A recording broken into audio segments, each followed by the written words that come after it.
Hey there, everyone. Are you? I noticed from the chat that you all were having problems hearing me, but I believe you should be able to hear me now. So let's go ahead and get started.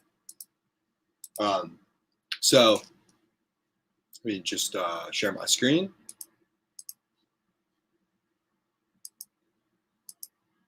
Let's see here.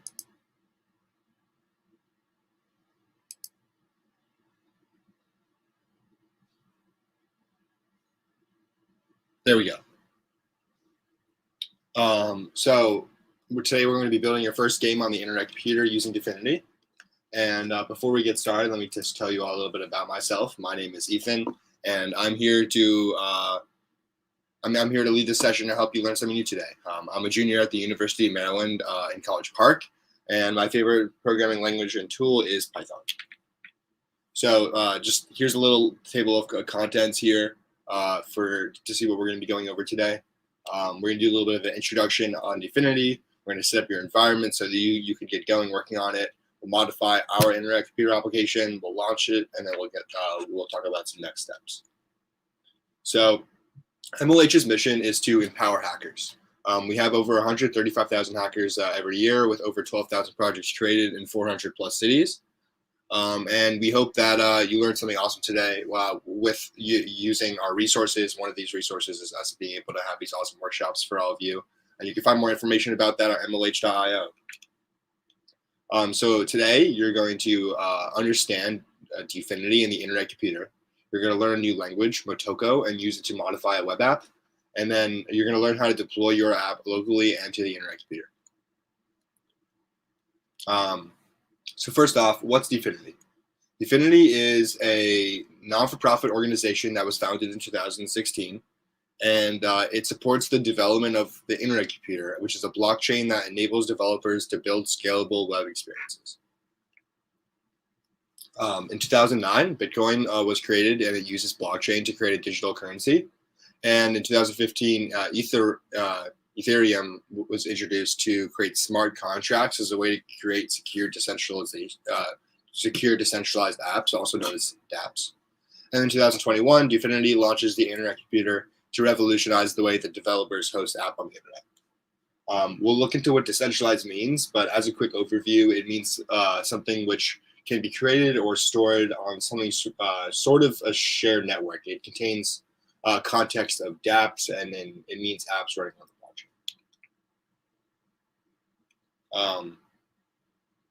So what is the internet computer? When developing web app applications, we generally have to make use of centralized provider to host it. Generally, this is like AWS, Google Cloud, or Azure. The internet computer seeks to change that by making development decentralized and powered by blockchain technology. And decentralized means that there is no middle company organization like there would be in the Microsoft, Google, or Amazon application.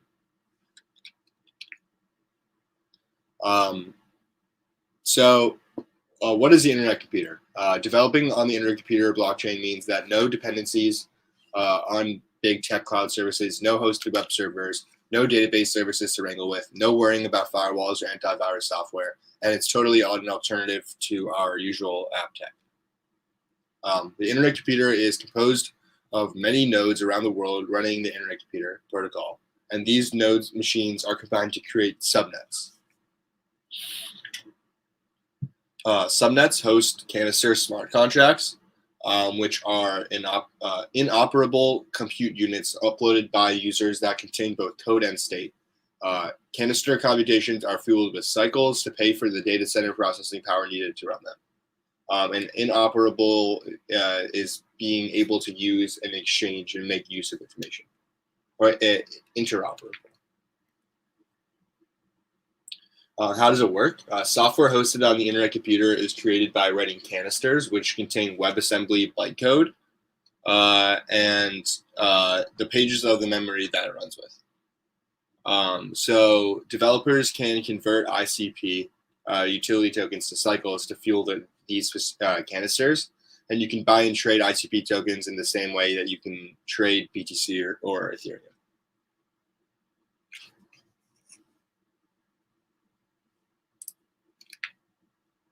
So how do you write a canister? A canister can be written in any language that can compile to WebAssembly, a low-level language to run in software and browsers. And these languages include C, Rust, and Motoko, a programming language designed to support the unique features of the internet computer. We'll be coding in Motoko today. And what are we going to be building? We're going to harness the power of the internet computer and deploy an application onto the web. We'll be playing Reversi, a simple two-player board game. And then we add some star code for you, which will be adding some functionality with the Motoko code. So let's get to work. First, you're going to want to set up your environment, and in order to do that, you're going to need to do a few things. You're going to need to install Node, install the Dfinity Canister SDK, and grab the Reversi game source code from GitHub. So what you're going to need to do, Node.js, let's just talk about that first. Node.js is an open source JavaScript tool that will help us to run our application locally and install software packages that it needs. To do this, you can head to the URL install Node for your device by going to node.org. After that, you're going to want to verify that it's downloaded. So you're going to want to check that Node.js is installed correctly by opening a terminal window or command and just typing node-version. Then you're going to want to install the Dfinity Canister software development kit, or SDK, which is a collection of tools that allow developers to use a framework or a language. And then the Dfinity Canister SDK contains a command line tools that will allow us to run DFX commands from our terminal. Then you'll want to install the Dfinity Canister SDK. Open a terminal window and you run the following command, and then you type Y for yes to continue.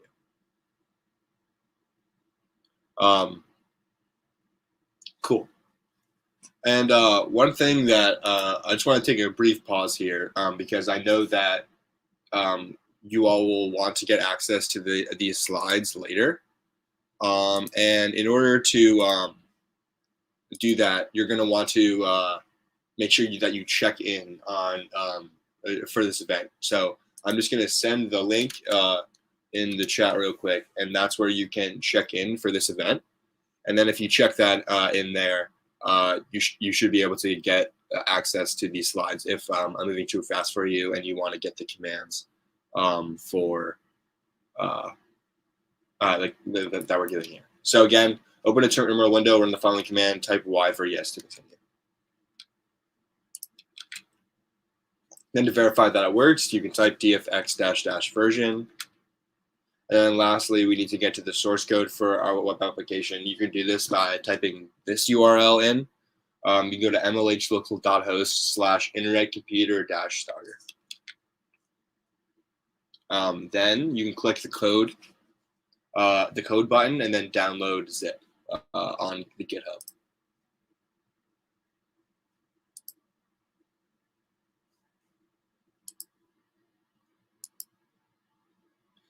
Then you're going to want to install all the app dependencies by running npm install inside the directory. And then you're going to want to run npm audit fix in your terminal if your terminal output highlights any vulnerabilities. So if it finds any vulnerabilities, which you'll know by what it says right here, you just got to type this command. Then you're going to want to explore the code, use your favorite integrated development environment, and then use your favorite IDE and open the project folder. This code creates a multiplayer game of Reversi. It uses Mithril.js, JavaScript front-end framework, and Makoto to create the backend.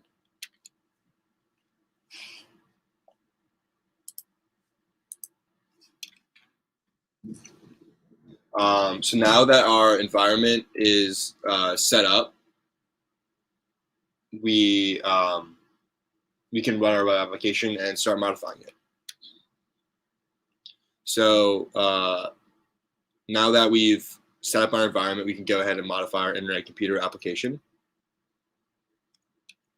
So let's take a look up at our web app.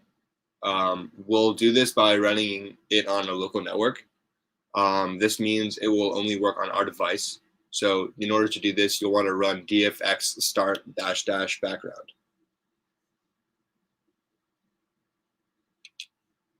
If you get permissions like this, you just want to click allow. And then when the command is finished, we should have an output like this. Our local network is running, but nothing is launched to it yet. Then after that, it'll be time to use the make file we looked at to install the game. So run make install. This will use the make file we looked at earlier. Then after the install command has finished, copy the canister ID and Reversi assets. And then we'll use this value to create our game URL. And it'll be in sort of like this format, where you'll have your canister ID that you just found.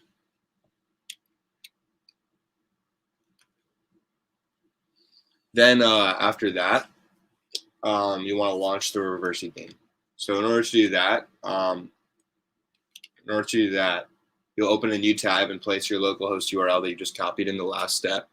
And then this is what should come up. And you can enter a name for player 1 and player 2 and then click play. You want to copy the URL from the tab and it will be something like this. And then you can open an incognito tab.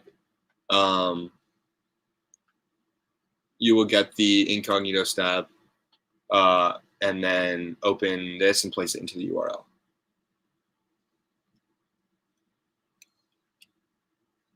I also want to say that, again, you should be able to find these slides where you check in for this.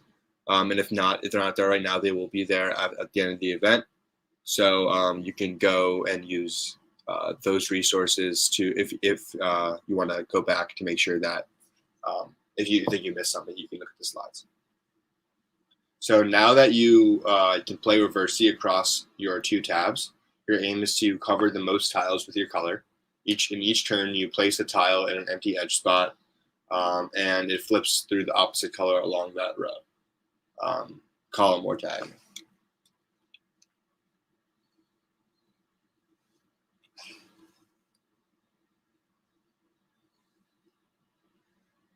But in order to play the Reversi game, the game is finished when all the tiles are filled. So the player with the highest color wins. I'm pretty sure this is pretty straightforward. This game, it doesn't matter about the rules. So let's add some extra functionality here. So to add some more functionality, display how many games, we want to add some extra functionality and then display how many games we play in total. So in order to do this, we'll start by modifying some JavaScript to change the UI of our app. So welcome back to Reversi. Your score is 0, and you want to choose an opponent. This is what it'll look like.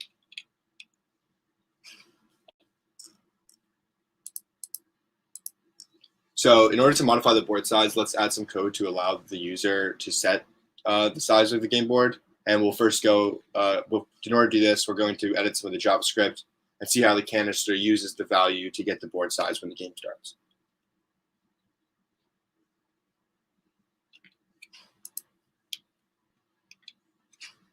All right.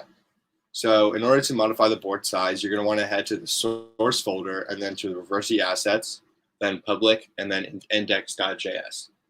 And then the play function on line 325 renders the initial UI screen with a form. Let's take a closer look at the code. So this is what it'll look like when you open up that file. And you'll see at these different lines, line 336 to line 340, it'll create a map of options for our drop-down menu. Line 341 sets the initial value of the item to be 6 by 6. And then a controller for the drop-down menu, which stores the current selection.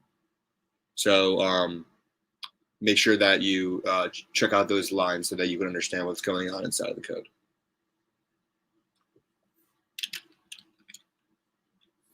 So if you scroll down to line 473, it should say add code here. And this is where we're going to add some code in order to populate the form with a new field, and that being board side. So in order to do that, you need to add lines 473 to 475. This will add a mithril element to the UI. So you just form.push, and then inside the M attribute, it says label. The dot label will apply the correct font and style from our CSS style sheet. Then from lines 476 to 481, we'll add a select drop-down menu, and so for the user to be able to choose an element to the form. Value is the initial value, and on input is called when we submit the form. So we set board size to the correct menu selection. Then we'll continue on line 482 when we select a new value on change, which is when on change is called, the controller value is set to the new selection.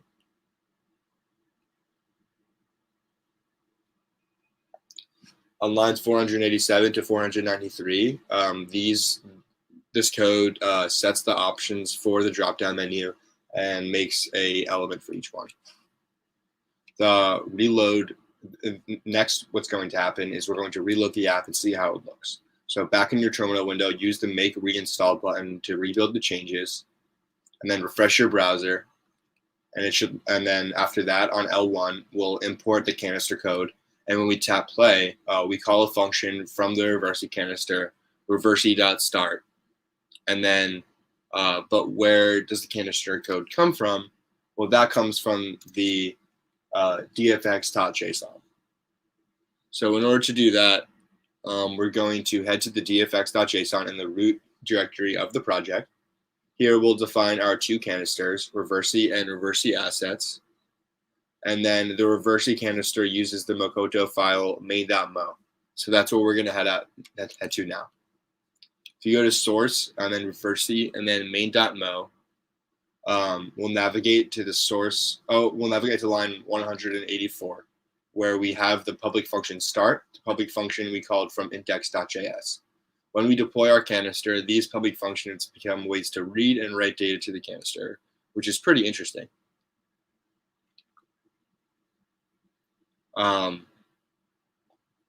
So then now we've learned about sending data to the canisters. So now we're going to dive a little bit deeper. Canisters, like we've talked about before, are we can write public functions on our canisters and then use a front end like JavaScript app to call them. By doing this, we can send and receive data from our canisters on the internet computer. So we're going to add some functionality. We're going to enhance our app again, and in order to do that, it's time to learn some Motoko. So in your code editor, head back to the main.mo file, and part of the start function is a call to add game, and another function that is defined on line 267. So you're going to want to scroll down there, and then you're going to want to increase the game count. The add game function creates a new game object with data passed from our app, player IDs, and board size. Every time we call add game, we want to increment the player's game count. And how do we do that? We do that by increasing the game. We do that by, well, first of all, we have to get into the player state object. So each player's data is stored into a player state object. We're going to want to head over to the types.mo, which is in the same folder as main.mo, to take a look at. And then in the simple object, we can store name, score, and games played all in one in the player state object. Oops. Then after that, you're going to want to go back to line 267, and we're going to create a function set games played to update the count for each player in the current game. Our function takes a player state as a parameter, and if it's valid, adds 1 to the player's games played count. And then now we're going to look up each player's name in storage, and if it's valid, use the set games played function we just wrote. And after that, you're going to want to relaunch the app again by typing make reinstall. And then our app should have some great new functionality. And you can look at that by looking at the internet computer. So launching to the internet computer. So far, we've made some modifications to the game, and we have run it locally. It's time to take the things to the internet computer. In order to do that, we're going to get some cycles to charge our canisters and launch the canisters to the internet computer.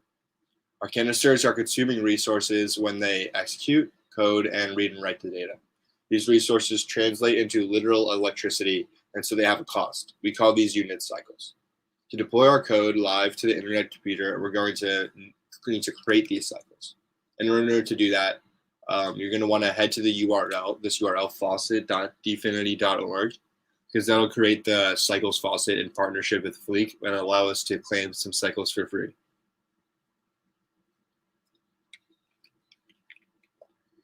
So the next thing that you're going to want to do is to create a GitHub account so that you can connect this to GitHub. And then you're going to want to add your device identity to connect the cycles to. So head back to your terminal window and type dfx identity get principal and paste the value into the faucet form. After that, we'll be able to create a new wallet we'll be able to create a new wallet to store our cycles to tap cycle wallet. And then tap generate new wallet, cycles wallet, then continue. After a few minutes, you'll have your cycles, and you now have a wallet containing several trillion cycles.